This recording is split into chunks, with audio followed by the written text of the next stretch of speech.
ఏంటి? మీకో విషయం తెలుసా? ఏంటది? గవర్నమెంట్ అప్ టు 12 LPA వరకు నో టాక్సేషన్ అనౌన్స్ చేసిందంట. అవునా?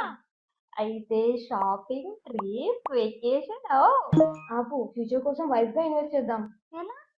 రియల్ ఎస్టేట్‌లో ఇన్వెస్ట్ చేయొచ్చు. మంచి prime location and future development ఉన్న ఏరియాలో residential flat, open plot, commercial space దేనిలో అయినా ఇన్వెస్ట్ చేయొచ్చు. మీ ఫినాన్షియల్ ప్రొఫైల్ బాగుంటే 20-25% డౌన్ పేమెంట్ కట్టి రిమైనింగ్ అమౌంట్‌కి లోన్‌కి వెళ్ళొచ్చు.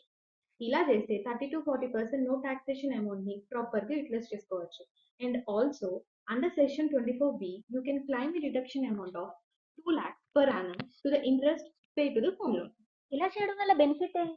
బెనిఫిట్ ఏంటంటే long term capital gain, passive income, generational wealth, retirement assets, ఇలా ట్యాక్స్ బెనిఫిట్స్ ని ప్రాపర్ గా యూటిలైజ్ చేస్తారు. సో ఇంకేం లేదు, ఇలాంటి ఇన్వెస్ట్మెంట్ ప్లాన్స్ కోసం కార్డ్ స్పేసెస్ ఛానల్ ని లైక్ చేసి షేర్ చేయండి.